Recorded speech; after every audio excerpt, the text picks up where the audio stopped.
बिस्मिल्लाहिर्रहमानिर्रहीम। बेटा आपकी क्लास QAT का मतलब क्या होता है? सबसे पहली बात चले मैं आप लोगों से पूछता हूँ, QAT का क्या मतलब? आप आए हैं क्लास के अंदर कुछ सोच के आए होंगे ना, QAT करना है। ये QAT क्या है? माशाल्लाह, QAT का मतलब क्या है? QAT का मतलब है जनाब क्वालिफाइंग असेसमेंट टेस्ट। जानना चाह रहे हैं कि क्या मैं इसमें ये कहता हूँ, मेरा ज़रा अप्रोच डिफरेंट है।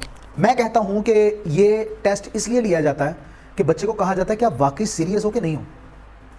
सेकेंड ईयर में मार्क्स कम आए, let's face it now, face करना हमें, ठीक है। मार्क्स कम आए हैं, मान लो, गलती थी मान लो, नहीं पढ़ा मान लो, इसके अलावा और कुछ नहीं बनता। मानेंगे तो ही सुधरेंगे, जब तक मानेंगे नहीं सुधरेंगे नहीं।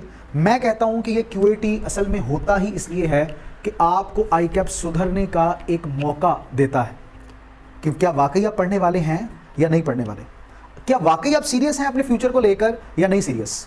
और अगर आप इस QAT को पास नहीं करते तो इसका मतलब है आप सीरियस नहीं थे, आप कभी सीरियस थे ही नहीं, ठीक है। आपकी जिंदगी का कोई पर्पस था ही नहीं, CA मजबूरन कर रहे थे आप। ये सेकंड ईयर भी जो आपने की तो मजबूरन ही की, इस वजह से आपको यहां पे ले आया गया, वरना आप तो करना चाह ही नहीं रहे थे, आप तो सोच ही नहीं रहे थे कि आप ऐसा काम करें। तो बेसिकली जो आपका QAT टेस्ट है, मैं इसके बारे में कहता हूं कि this is another chance for you to reform yourself, to school yourself. School का मतलब है सुधारना। आपके पास एक और चांस है अपने आप को सुधारने का, अपने आप को स्कूल करने का। अब जनाब आपके इस टेस्ट के अंदर क्या है? You are provided with notes, you have a complete guide of QAT in form of hard copies that are in front of you. ये आपके सामने इस वक्त मौजूद है।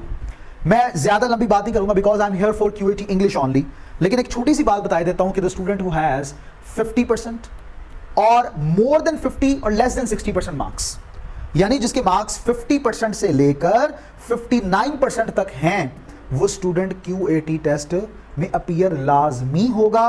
और किसी के अगर 60% मार्क्स भी हैं तो उसे QAT टेस्ट देने की जरूरत नहीं है, वो चुप करके आए। CA के अंदर ICAP वेलकम्स यू, लेकिन ICAP अभी आपको वेलकम नहीं कर रहा, वो बिल्कुल नहीं चाहता कि आप CA के अंदर आए। हाँ, अगर आना है तो क्या ये देख रहा है कि आप में वाकई वो एबिलिटी है या नहीं है। मैं वो वर्ड यूज नहीं करूंगा जिसमें वो कहते हैं कि देखते हैं आपकी डैश कितनी है, ये मैं वर्ड यूज नहीं करूंगा, तो बेहतर समझ दो। तो ये अब ये जानने के लिए कि आपने क्या है, इसके अंदर 3 चीजें हैं जिनके बारे में आपका टेस्ट होगा। सबसे पहले आपकी विजडम का टेस्ट होगा। विजडम में आपको कुछ ज्यादा एक्स्ट्रा ऑर्डिनरी होने की जरूरत नहीं है। पूछा जाएगा 3 भाइयों के पास 3 सेब थे, चौथे भाई के पास जो था वो आम था, तो चारों ने सोचा कि हम आपस में मिल बैठ के खाते हैं, तो किसके पास सेब थे किसके पास आम था मुझे बताएं, तो आपने उसका सही आंसर बता देना, तो आपको पता होगा। तो इस तरह के एक टेस्ट आएगा जिसे हम कहते हैं एनालिटिकल रीजनिंग का। एनालिटिकल रीजनिंग ये एक पोर्शन होता है। फिर उसके बाद एक पोर्शन होता है जिसे हम कहते हैं मैथ्स। मैथ के बारे में आपसे क्वेश्चन होंगे, नॉट सो डिफिकल्ट, लेकिन there will be a test, और उसके बारे में आपको मैथ के साथ बहुत अच्छे से बता देंगे। अब मेरी बारी आती है, और मेरी बारी किसकी है? इंग्लिश की। आपकी इंग्लिश के ऊपर जब मैं बात करूंगा तो तीनों पेपर चीजों के बारे में मैंने पढ़ना है, बताना है आपको, जिसमें मैं बताऊंगा सिलेबस क्या होगा, मैं बताऊंगा पेपर पैटर्न क्या होगा, मैं बताऊंगा कि आपने पढ़ना कैसे है। इन चीजों के ऊपर डिस्कशन होगी। तो जनाब सिलेबस की जब हम सबसे पहले बात करते हैं तो याद रखिएगा कि आपका जो इंग्लिश पोर्शन है, it is going to cover your 30 to 35% of the paper. In other words, 30 to 35 marks that will come from English portion only. आपका इंग्लिश पोर्शन कितने मार्क्स का आएगा? मैक्सिमम 35 का, और मिनिमम 30 का। अच्छा, और मैक्सिमम और मिनिमम के दरमियान क्या रहेंगे? 32, 33, 34, यानी ना तो 30 से कम होगा और ना ही 35 से बढ़ेगा। ये बात तो समझ ले। आपका इंग्लिश का जो सेक्शन है वो ये है, और इतनी मजेदार वाली बात है, मैं कहता हूं ये बहुत शानदार किया ICAP ने कि आप लोगों को आपकी इस PRC वर्ल्ड में दाखिल होने से पहले इस आजमाइश से गुजार दिया। आपको पता लग जाए ना कि क्या है, ये चीजें हैं क्या, इनके अंदर क्या क्या है जो कि आपने कवर करना है, और जो जो चीजें हैं इसके अंदर वो बड़ी शानदार किस्म की हैं। पहली तो आपकी वोकैबुलरी के ऊपर टेस्ट होगा, फिर उसके बाद टेस्ट होगा आपकी बेसिक ग्रामर का, फिर टेस्ट होगा आपकी कॉम्प्रिहेंशन का, कि जो आप पढ़ते हैं वो पढ़ते वक्त क्या आपको समझ भी आ रहा है कि नहीं समझ आ रहा, इन सब चीजों का आइए डिटेल समझते हैं। तो let's talk about syllabus. Syllabus क्या है जनाब इसका, अब उसके ऊपर बात करने जा रहे हैं। सबसे पहला लर्निंग आउटकम के ऊपर बात करते हैं, तो आपको वोकैबुलरी के बारे में पता होना चाहिए। वोकैबुलरी, इसके लिए आपके पास जो है वो आपको एक नोट्स भी प्रोवाइड मैं यहाँ पे करूँगा, और मैं आपको बताऊंगा कि ये है सेक्शन के जहाँ से आपने अपनी वोकैबुलरी को कवर करना है। और फिर उसके बाद जब हम दूसरे सेक्शन में आते हैं तो मैंने आपको बताया कि ग्रामर के बारे में आपसे पूछा जाएगा कि आप ग्रामर को किस हद तक जानते हैं, ग्रामर को अपनी लैंग्वेज में किस हद तक यूज़ करना जानते हैं। ये सब एबिलिटीज़ जो हैं वो आएंगी आपके इस सेकेंड पोर्शन के अंदर, जो कि 35 तक मार्क्स कवर कर रहा होगा। और तीसरा पोर्शन होगा कॉम्प्रीहेंशन का। Now what is comprehension? I have already discuss with you कि कॉम्प्रीहेंशन असल में होता है कि एक पैराग्राफ होगा आपके सामने और आपको कहा जाएगा कि आप इस पैराग्राफ के ऊपर क्या नॉलेज रखते हैं, जरा इसके बारे में बताएं। आपने इसको समझा, पढ़ा, अब ये एमसीक्यूज आ रहे हैं, जरा आंसर दे दें। तो आइए जरा हम इसके बारे में जरा तफसीलन समझ लेते हैं। वोकैबुलरी सबसे पहले बात करते हैं और उसके ऊपर डिस्कस करते हैं। सबसे पहले तो वोकैबुलरी में सबसे पहला पोर्शन हमारे पास जो आएगा वो मैंने अभी बताया था कि आपको 3000 वर्ड लिस्ट दी जाएगी, बताई जाएगी, उसके ऊपर आपने वर्कआउट करना है।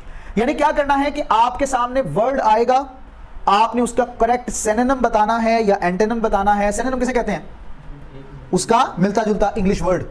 एंटोनिम क्या कहते हैं? उसका उलट वर्ड, मुखालिफ वर्ड, जो कि आपको सेंटेंस में दिया जाएगा। और उसके लिए आपको एक लिस्ट प्रोवाइड की जाती है जिसे नाम देते हैं ऑक्सफोर्ड 3007th एडिशन।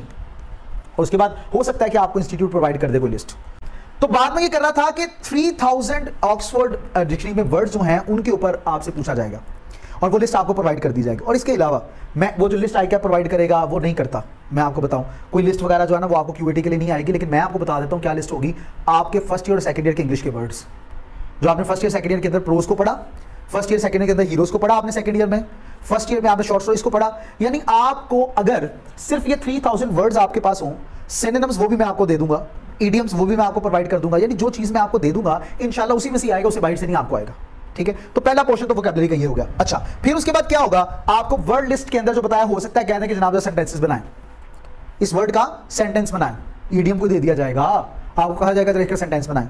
कोई एक वर्ड दे दिया जाएगा और कहा जाएगा कि इसका सेंटेंस बनाएं। तो ये सेक्शन आपको आ सकता है। अच्छा, जब हम प्रैक्टिकल यूज ऑफ ग्रामर के ऊपर बात करते हैं, प्रैक्टिकल यूज ऑफ ग्रामर जो कि सबसे मेजर पोर्शन है, ये वाला सबसे मेजर पोर्शन, यानी अगर ये मैं बात कहूं कि 15 से 18% मार्क्स इसमें से आएंगे, यानी 15 से 18 मार्क्स इसमें से आएंगे, तो ये गलत नहीं होगा। अगर मैं एग्जैजरेट करके कहूं कि 20 मार्क्स इसमें आएंगे, ये भी गलत नहीं होगा, क्योंकि इसमें सबसे मेजर पोर्शन ये होता है। इसमें आपकी किस किस चीज के बारे में पता होना चाहिए, यानी आपको पता होना चाहिए कि वर्ब क्या है, आपको पता होना चाहिए एडवर्ब क्या है, आपको पता होना चाहिए नाउन क्या है, आपको पता होना चाहिए एडवर्ब प्रोनाउन क्या है, एडजेक्टिव क्या है, कंजंक्शन क्या है, इंटरजेक्शन क्या है, आर्टिकल क्या है, प्रीपोजिशन क्या है। इन तमाम चीजों के बारे में आपसे पूछा जाएगा। यह भी पूछा जा सकता है कि ऑक्सिलरी वर्ब्स क्या हैं, जो यहां पे नहीं बताए गए। इन अदर वर्ड्स में अगर इसको सिर्फ एक बात के अंदर, इस पूरे दरिया को कूजे में समेटूं, तो you should have a basic knowledge about parts of speech. आपके पास पार्ट्स ऑफ स्पीच का बेसिक नॉलेज होना चाहिए। ठीक है, इस पूरी लाइन का मैंने मतलब बता दिया। अच्छा, फिर उसके बाद क्या? आप फ्रेजेस और इडियम्स में से आपको कहा जाएगा कि आप कुछ बताएं, इनमें से आप कंस्ट्रक्ट करें, सेंटेंसेस बनाएं। ये सेक्शन आ सकता है। ये टेंसेस का इस्तेमाल, टेंसेस वेरी इंपॉर्टेंट। ये टेंसेस क्या होते हैं, सेंटेंसेस क्या होते हैं, ये सारी चीजें मैं बताऊंगा इंशाल्लाह आज के लेक्चर में हम डिस्कस करेंगे। और यही बुनियाद होते हैं कि इनको अगर समझ आ गई तो बात समझ आ गई आपको सारी। और फिर डायरेक्ट इनडायरेक्ट के बारे में आपसे पूछा जाएगा कि ये डायरेक्ट इनडायरेक्ट क्या होता है, जरा बताएं इसके बारे में। तो आपने उसके बारे में गाइड करना है और डायरेक्ट इनडायरेक्ट के ऊपर हम डिस्कस करेंगे, उसके बारे में प्रॉपर नॉलेज लेंगे। और फिर उसके बाद जनाब आपको डायरेक्ट स्पीच से इनडायरेक्ट स्पीच जब आ गया, या इनडायरेक्ट से डायरेक्ट स्पीच जब आ गया, तो आपको ये भी कहा जाएगा कि एक्टिव वॉइस और पैसिव वॉइस में कर लें। एक्टिव से पैसिव में कन्वर्ट करना है या पैसिव से एक्टिव में कन्वर्ट करना है।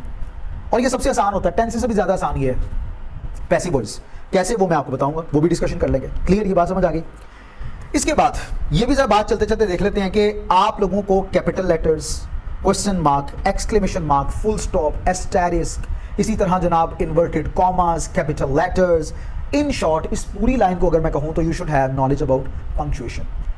इसके बारे में पता होना चाहिए, पंक्चुएशन के बारे में। तो आपके पास पंक्चुएशन से रिलेटेड जो है वो बेसिक नॉलेज होना पड़ेगा, वो आपके पास आना चाहिए।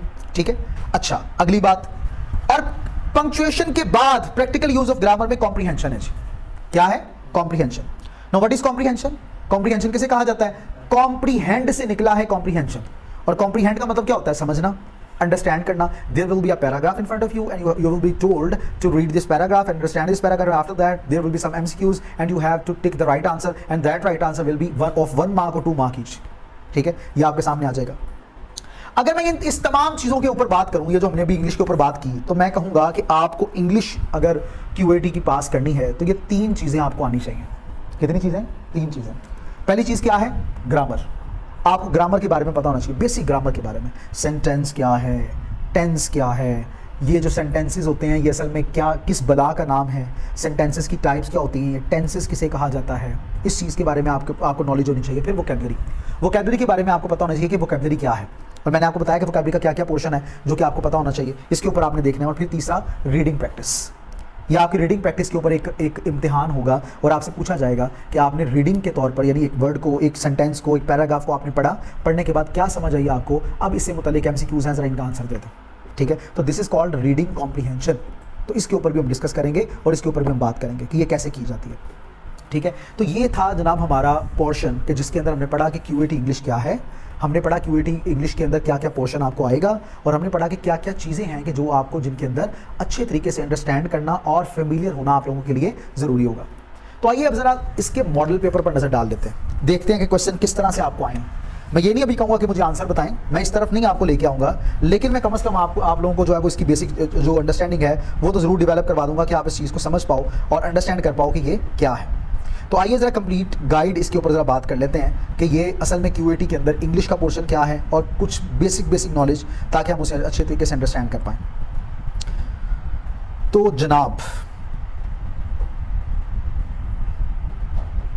ये हमारे पास आ चुका QAT का मॉडल पेपर, और ये हार्ड फॉर्म में कॉपीज़ आपके पास मौजूद हैं। इफ़ यू वांट ऑनलाइन तो you can WhatsApp me, I will send you, no problem at all, आपके पास ये भी आ जाएंगे। तो इसके अंदर देखिए कि मैंने बताया था कि 50% से 59% मार्क्स होने चाहिए। मैंने बताया QAT क्या है, पढ़ लीजिएगा। QAT कब कैसे कंडक्ट किया जाएगा ये देखें, इसमें देखिए इन्होंने बताया होगा कि कितने परसेंट जो मार्क्स हैं वो कहाँ से आएंगे, क्या क्या होगा। और फिर पासिंग रूल्स के बारे में क्या बताया गया, पासिंग मार्क्स 50 हैं आपके लिए। फर्स्ट ईयर सेकेंड ईयर में कितने थे, सेकेंड ईयर में पता है कितने मार्क्स थे पासिंग, याद है किसी को? 33 मार्क्स पास थे, लेकिन यहाँ पे क्या 50%, ये रूल है ICAP का कि आपके 50% मार्क्स होने चाहिए। और फिर कैंडिडेट जो हैं उसके पास अब एलिजिबिलिटी क्राइटेरिया बताया कि 3 अटैम्प्ट्स उसके पास यहाँ पे हैं कि वो पास कर सकता है। अगर तीसरी के बाद वो चौथी में भी ना कर सका तो इसका मतलब है कि अब वो नहीं आ सकता, ठीक है। अब वो दोबारा QAT, यानी 3 दी है आपने, तीनों में खुदा ना खास्ता फेल हो गए, अब आप चौथी अटैम्प्ट नहीं दे सकते, अब आप फारिग हैं, ठीक है। रेडी लाओ पापा को एक अच्छी चीज़ ला के दो और उसके साथ जो है ना वो आपको एक बड़ी शानदार किस्म की डेकोरेशन कर दें, तो उत्थे तुम लड्डू पीठियाँ ले लाओ, आवाज़ लाओ, अपनी आवाज़ अच्छी करो, तो मैं कहना शानदार मज़ा आ जाएगा। और जिस मोबाइल को ज़्यादा यूज़ किया था फर्स्ट सेकंड ईयर में, उसी मोबाइल को दोबारा यूज़ करके तो आप मार्केटिंग करो। हो सकता है कि जैसे जेदा लस्सियाँ लाते तुसी पप्पू लड्डू वाला हो जाए, बन सकता है ऐसा, यानी जो भी है। अब अगर वो नहीं, यानी ये नहीं, तो फिर वो तो होगा ही होगा। कैंडिडेट्स जो हैं जिन्होंने QAT को पास किया, अब वो एनरोल कर सकेंगे PRC के अंदर, और PRC के अगले लाए अमल है वो उसके ऊपर बाद में डिस्कशन करेंगे। QAT सिलेबस के बारे में ये मैं ऑलरेडी आपसे इंग्लिश की बात कर चुका हूँ, जो दूसरे टीचर हैं उसकी बात खुद ही आपसे करेंगे, आप उसको अच्छे तरीके से देख लीजिएगा। अब बात करते हैं इंग्लिश सेक्शन के ऊपर। यहाँ पे देखिए, अब आपको अगर स्टार्ट देखें तो स्टार्ट के अंदर अगर आप देख पाते हैं तो ये एक आपके पास सिनोनिम वर्ड है, कहा गया कि इसके बारे में आप बताएं मोस्ट अप्रोप्रिएट मीनिंग क्या होगा, यानी सिनोनिम क्या होगा उसके बारे में बताएं। तो ये सिनोनिम्स का सेक्शन चल रहा होगा, इसके साथ ही एंटोनिम्स भी पूछ लेंगे आपसे कि जरा बताएंगे क्या है। जब आप इसे पढ़ेंगे पता लग जाएगा, लेकिन मैं आपके सामने इसलिए रख रहा हूँ कि आप इस चीज़ को जरा अंडरस्टैंड कर लें। अच्छा, फिर जब हम आगे बढ़ते हैं, पहले 10 मार्क्स तो ये सिनोनिम्स और एंटोनिम्स के ऊपर सबसे पहले आ रहे होंगे। अब आप अगर देखें तो इसके अंदर 9 और 10 वाला है, इसमें कहा गया कि आपने एंटोनिम बताना है कौन सा, जो इसका उलट मतलब है उसके बारे में बताएं। और ये एंटोनिम ये आ गया, फिर आगे आ गया हमारे पास। जब आप इनको देख रहे होते हैं तो अब देखिए जरा यहाँ पे नंबर 13 की तरफ आप सबसे पहले आएंगे, तो यहाँ पे देखिए लिखा हुआ है there is a cricket match next week dash, I don't think I can go. इसमें कहा गया कि कौन सा कंजंक्शन इसके अंदर आएगा, और अगर आपको कंजंक्शन के बारे में पता ही नहीं होगा तो आप कैसे लगाएंगे, आपको पता ही नहीं होगा, तो कंजंक्शन के बारे में एक बेसिक नॉलेज का होना जरूरी होता है। I love this car dash, I had to sell it. अब यहाँ पे भी कहा गया कि एडजेक्टिव बताएं कौन सा आएगा, यानी पार्ट्स ऑफ स्पीच का सेक्शन आ गया यहाँ पे, तो आपको इसके बारे में पता होना चाहिए। इसी तरह 16 में देखें, यहाँ पे क्या अप्रोप्रिएट टेंस कौन सा है सही वो बताएं, और टेंस के बारे में जब पता नहीं होगा तो काम खराब होगा, तो टेंस के बारे में आपके पास नॉलेज होना जरूरी है। फिर उसके बाद जब हम आगे बढ़ते हैं, टेंस के ऊपर काफ़ी चीज़ें उन्होंने पूछी। इसी तरह ये देखिए आपके पास 19-20 में क्या है, डायरेक्ट इनडायरेक्ट आ गए। डायरेक्ट इनडायरेक्ट के बारे में भी आपको पता होना चाहिए कि ये डायरेक्ट इनडायरेक्ट क्या है, वो भी मैं आपके सामने सारी सी बातें बताऊंगा, इसीलिए तो आप मेरे पास आए हो। फिर उसके बाद जब हम आगे आते हैं नंबर 22 पे, तो देखें जी यहाँ पे एक्टिव पैसिव का सेक्शन आ गया। एक्टिव वर्स पैसिव वर्स के ऊपर बात कीजिए, बताइए क्या है। और फिर उसके बाद जब हम आगे बढ़ते हैं तो इसमें कहा गया the child touch the goats, जरा बताएं इनमें से एक्टिव पैसिव कौन सा ठीक है, जरा इस बारे में बताइए आप लोग। तो एक्टिव पैसिव के सेक्शन से जब हम आगे बढ़ते हैं तो उसके अंदर फिर आ जाती है पंक्चुएशन नंबर 27 पे। नंबर 27 पे आप देख सकते हैं कि आपको पंक्चुएशन से रिलेटेड पूछा जाएगा, बताएं कौन सा सेंटेंस ठीक है, करेक्टली पंक्चुएटेड किया गया है, उसके बारे में बताएं। तो आपको उसके ऊपर भी नॉलेज होना चाहिए, आपको पता होना चाहिए। फिर जब हम आगे बढ़ते हैं तो आप अगर इसे देखिए, नेक्स्ट देखिए जी, लिखा हुआ read the letter and answer the following questions. पूरा लेटर लिखा गया और फिर नीचे कहा गया please let us know if you can't, नीचे कहा गया what is the main purpose of the letter, 2 marks इसके हैं। ये क्या चीज है, कोई बताएगा मुझे? वोकैबुलरी का या ग्रामर का पोर्शन है, ये क्या पोर्शन है, जरा मुझे बताएं। अभी हमने पढ़ा था थोड़ी देर पहले, शाबाश, दिस इज व्हाट, कॉम्प्रीहेंशन। ये हमारा कॉम्प्रीहेंशन का सेक्शन होगा। तो इसके बारे में जब आप कॉम्प्रीहेंशन के सेक्शन पे आते हैं तो उस पे आपके जो क्वेश्चंस हैं वो एंड हो जाते हैं और आपसे इस तरह से ये सेक्शन टोटल पूछा जाएगा। यानी 3 मार्क्स 3 आपको क्वेश्चन यहाँ पे दिए हुए हैं, हो सकता है 4 आ जाए, हो सकता है 2 आ जाए, ये डिपेंड करेगा आई पे, लेकिन सिलेबस ऐसा ही होगा जो कि आपके साथ डिस्कस कर दिया गया। तो जनाब that's all from our QAT from when we are going to talk about the basic concepts of QAT कि QAT क्या है, इसके सेक्शन क्या है, किस तरह से। ठीक है जनाब, तो अब हमारा पहला सेक्शन जो पहला पोर्शन था जिसके अंदर मैंने आपको गाइड करना था अबाउट QAT बेसिक्स, उसके ऊपर हमने अपना जो सेक्शन है वो कंप्लीट किया। ठीक है, और अब हम अपना सेकंड सेक्शन स्टार्ट करने जा रहे हैं ठीक 10 मिनट की ब्रेक के बाद। और वो 10 मिनट की ब्रेक क्यों है, you know better, this is नमाज टाइम। तो नमाज पढ़ के डायरेक्ट यहाँ पे आते हैं 10 मिनट में और फिर हम इसके बाद सेकंड सेक्शन की तरफ बढ़ते हैं। ठीक है जी, अल्लाह हाफिज़।